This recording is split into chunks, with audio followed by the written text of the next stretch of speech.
Hello, I'm Dr. Gloria Horsley. And I'm her daughter, Dr. Heidi Horsley. Heidi and I want to welcome you to Open to Hope Conversations, the podcast. We believe that the greatest gift you can give yourself after a loss is hope, using this moment to connect with others who have not only survived but thrived. So let's get started.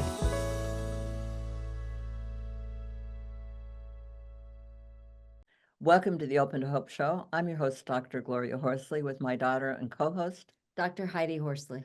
Well, Heidi, we've got a really inspirational guest on today that has had the loss of a child, and I think it's going to inspire you all, the things she's gone on to do in honor of her child. Absolutely.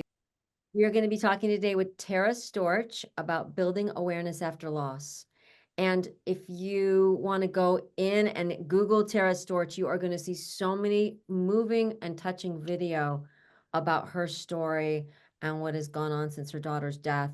And I know my mother and her fiance were crying last night at watching these. We were. Oh, You had oh, where you had the stethoscope on the nurse oh, who got your daughter's heart. I'm like crying. I'm looking over at my partner, Frank, and I'm like, "Are you crying?" And he said, I "Yeah." know. Really, Oh, really moving story. My mom is laughing, but on the other side of that is her tears. Yeah, Really for sure. incredible story, Tara. So you are the president and co-founder of Taylor's Gift Foundation. Taylor, your daughter, died at 13 years old after a skiing accident where she accidentally hit a tree. And you are the author of the acclaimed book, Taylor's Gift, which was awarded as the most inspirational book at the Books for a Better Life Awards in New York City. You've also received numerous awards, and you and your husband, Todd, were also named Heroes Among Us by People magazine. So welcome to our podcast. oh, well, thank you for having me. That was a wonderful introduction. Thank you. It's great to have you on the show today. And could you tell our audience a little bit about your kind of journey, how it started with Taylor? Yeah, so I mean, like Heidi said, we were on our spring break vacation in Beaver Creek, Colorado in March of 2010. And, it was our first time to ski as a family, and it was our very first day of our ski vacation when my husband, Todd, and Taylor and our son, Ryan, wanted to have one more, and go down one more slope before the slopes closed. And my daughter, Peyton, who was 9 at the time, was tired. And we went down to the bottom of the mountain for hot chocolate and waited for them and then waited for them and waited for them. Mm. And then I saw my husband and my son coming down the escalator to the ski shop without Taylor. And my husband grabbed my shoulders and he said, "Taylor's been in an accident. We've got to go." And she was care flighted to Grand Junction, Colorado. We were supposed to be care flighted to Denver, but the weather was too bad at that point. And so we were, care flighted to Grand Junction, where the doctors did everything they could to save her life, everything. And when we found out, we were at that point where we knew our sweet 13-year-old was not going to recover, and there was no chance. I remember someone approached me. I think she was a nurse. And I remember my husband standing by Taylor's bed, and I was sitting on a couch beside her bed, holding on to her. And this woman approached us and she said, "Your daughter is a beautiful candidate for organ donation. And would you consider it?" And, we had never talked about organ donation in our family, not even once. I mean, I think I checked it off on my license, and it was not a conversation in our home at all, until we were faced with it. And out of the hardest decisions we were making, that was the easiest one to say yes to because of who Taylor was. She was such that giving kid. And we knew if we would have asked her, "Taylor, do you want to save lives?" she absolutely would have said yes. And so Taylor went on to save and improve the lives of 5 people with the gift of her heart, both kidneys, pancreas, liver, and she gave sight with her cornea. And Gloria, you had mentioned about how you watched the moment of when we met Taylor's heart recipient. That came really, I remember sitting in the hospital room and looking at Todd after we said yes to organ donation and having this overwhelming longing that I needed to hear her heart beat again.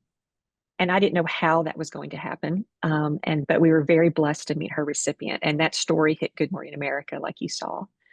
When we came back from Colorado and really started our life over, I remember my husband sitting in the backyard with me and him saying, he goes, "My grandfather's quote keeps coming in my head, and it meant nothing to me as a kid, but it means everything to me now. And it was, Todd, it doesn't matter what happens to you, but it matters how you react to it. Right. Mhm. And I mean, don't get me wrong. Of course it mattered that we lost Taylor. I mean, it shattered our world, but we knew our reaction was going to be real important, especially to our other two children. So we had a choice to either cave up in the grief, which was what I wanted to do, or Right. find the good. And the good was that she saved lives. So we hung on to that hope, and knew that we could make an impact in this.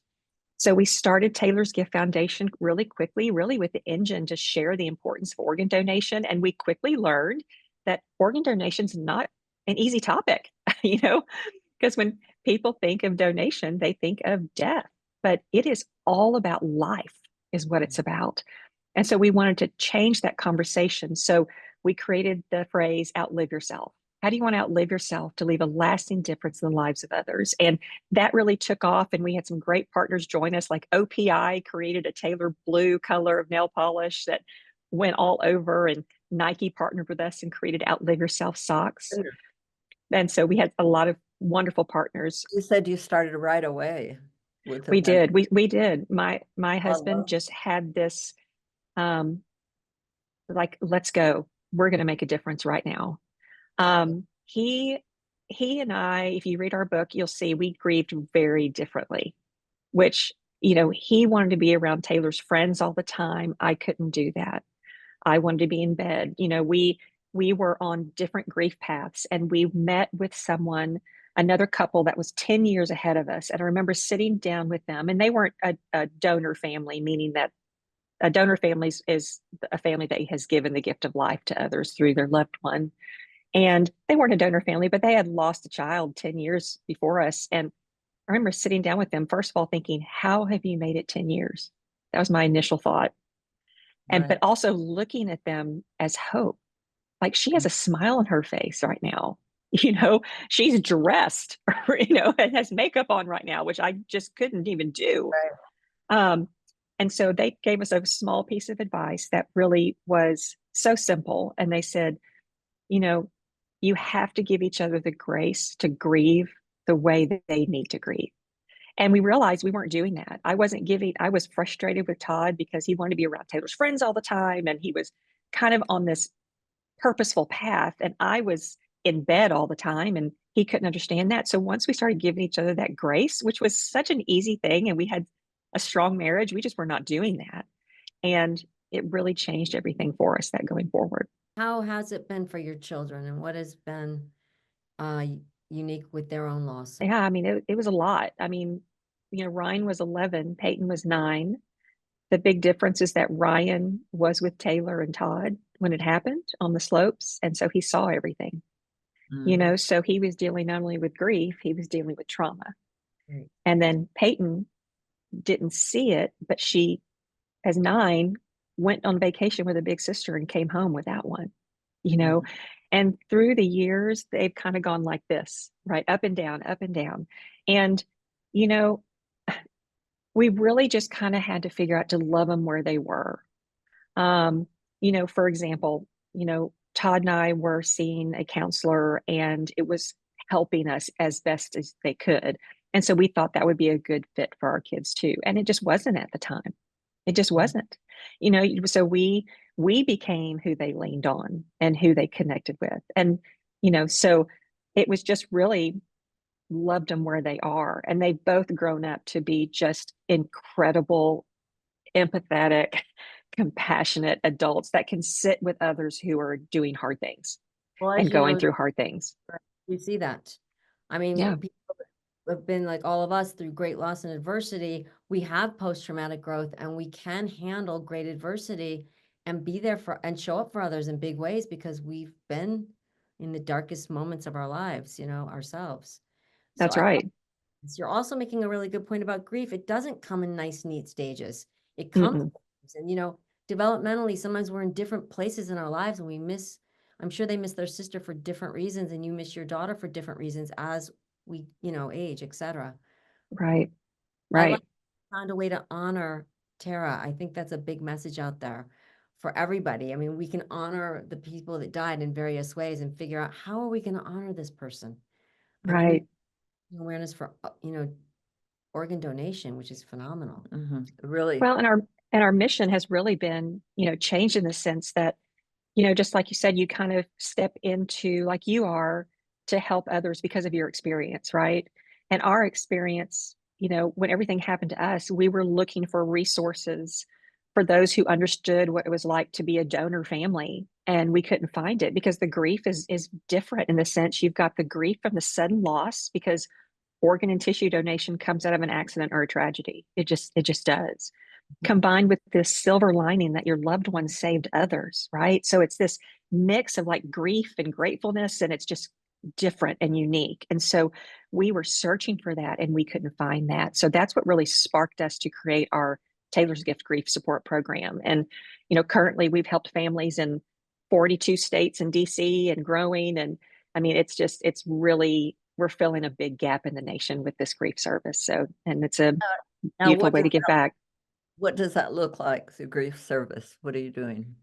So when donor families are referred to us, we reach out to them within 24 to 48 hours and we do an intake, really. And many times it's the first time they've talked about their loved one, right?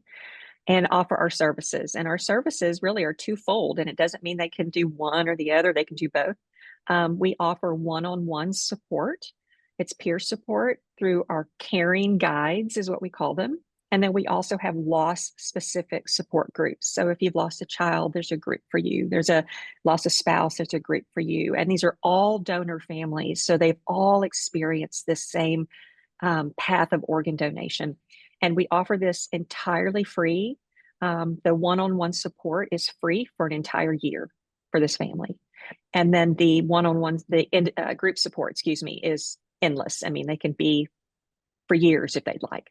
But we offer this service specifically donor families. And you know what? It's because when you're with others who have walked a similar path, there is an immediate sense of understanding and trust and hope and togetherness.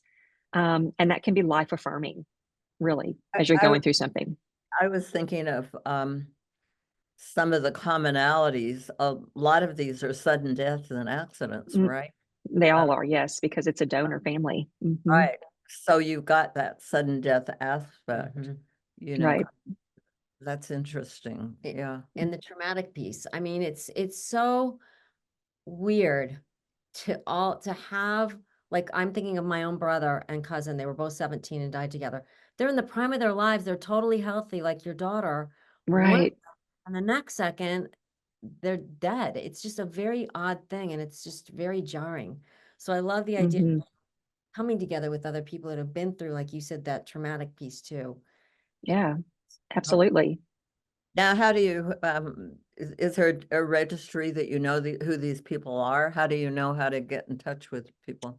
So our grief support form is on our website at taylorsgift.org. And so we get referrals from hospitals know about us. It's word of mouth, and it's organ procurement organizations around the nation who learn about us as a resource. And so that's how we get our referrals. But any donor family, across the nation can go on our website and fill out the form to get help. So tell me, what if it's been 5 years or 3 years or whatever? Can I still connect? Absolutely. Absolutely. We have a lot of donor families that are 3-5 years out that, number one, may be just now ready to receive some help, or when they were new in their grief, they didn't have the resources and didn't know where to turn. And now they have found us, right? So absolutely, you don't have to be brand new in your grief, because grief is grief. There's no timeline, right? I mean, there's many days that I feel like this happened to me yesterday. Like I'm sure you do too, right? So no matter how many years it's been, it's still there and it can be raw. Years ago, we had a story about Chet Zuber. He was on our show, and I don't know if you've heard of him, but he actually got his daughter's heart. His daughter died suddenly, and he needed a heart transplant, and they grabbed him in the hospital and said, "Is there any way you would do this?" And at first he said no, but as he was walking to the elevator, he heard his daughter say to him in his ear, his deceased daughter, "Daddy, take my heart." Take my heart. Yeah. And Oh he my did. gosh. Wow. incredible story. I love Yeah, this, that's the powerful. stories Yeah. of these. I'm wondering what you would say to people, what advice you would give somebody right now who doesn't know how they're going to survive after the death of a child. Oh, wow. I mean, Gloria, you probably know exactly this. You know, I mean, it is not easy. It is truly a moment by moment. And I think the biggest thing is to just let other people step in and carry you for a while. You know, um, I think it's so important to be able to be okay with saying that you don't know what you need and accepting someone who wants to bring groceries by or a meal by. Because sometimes, we're conditioned to say, no, I'm going to be okay. I'll be okay. I'm good. But you're really not. And so just being able to open yourself up to receive that gift of help, because that is giving, people giving you help also helps them, right? So it's, I think yeah, people don't realize it's a gift they're giving other people because they're right, suffering too. Mhm. People who right, love suffering and sometimes who knew your children, they're suffering. right, exactly. And they don't know what to do, right? And I think the biggest advice I would give to people who are trying to be a friend to someone who's grieving is to show up. I mean, Mhm. that's because this is a real quick story I'll share with you is that, I had a friend of ours. She wasn't really in our inner circle. She was very much an acquaintance, our community. And I remember the doorbell rang and I answered the door and there she was standing there and I didn't even know who she was. And she goes, I know you don't know me, but I just want to let you know I'm here. And gosh, it's going to make me tear up. She goes, I just want to let you know that I'm here. And Mhm. I thought that was the most beautiful thing because it wasn't like she was trying to fix me. She Yeah. wasn't trying, and she wasn't saying, how are you? Because that's a hard question to answer. It was just, I don't know what to say. I just want to let you know I'm here. And that resonated with me so much. And also because she did the hard thing and she rang the doorbell. She showed Yeah. up because grief can be lonely. Grief can be very lonely. I mean, people don't know what to say, so many times they don't say anything at all, and that can be even harder for the person that's grieving because it's lonely anyway. And when people don't know what to say, so they say nothing, that makes it even harder. So I highly always give this piece of little suggestion is just show up, even Mhm. though you may feel like, yeah, ring that doorbell and just Okay, even for a hug. I love it. Talk about your book, what your hopes and dreams for, what you think people will get out of it, and where they can get it. Oh, you're sweet. Thank you. Yeah, I mean, it tells our story as a donor family, but it also is such a story of hope and inspiration. And it's just our journey, really. And we were very raw and real in it. I mean, it's a no hold back. I mean, we've had a lot of families who are grieving that went, thank you for just being raw. And we've had others who have never been through a loss say, gosh, that really just was so inspiring to see God's fingerprints through it all and just the power of donation itself. And so it's my dream really is just for it continue to get out there and for people to read it and see the hope that's come from it. And knowing that it was, an inspirational book and got recognized for that, we were very honored by that. And it's called Taylor's Gift. Go to our website and get it there, and we'll send you a signed copy off of our website. I love it. Well, thank you so much for being on our show today. You're very inspirational. Well, thank you for asking me to be here. Appreciate it. Thank you so much. And I know that your daughter, Taylor, is your guiding light in all this. And thank you for building awareness too for organ donation. Thank you. Appreciate that. And thanks everybody for joining us on this show today. And we always want to remind you that if you've lost hope, please lean on ours until you find your own, and God bless. I'm Dr. Heidi Horsley. You have been listening to Open to Hope, the podcast. You can follow Open to Hope on Facebook, Instagram, and Twitter. To learn more, visit us at opentohope.com and go to Apple Podcasts to subscribe. I'm Dr. Gloria Horsley. Join us again next week for another Open to Hope conversation, where we invite you to lean on our hope until you find your own.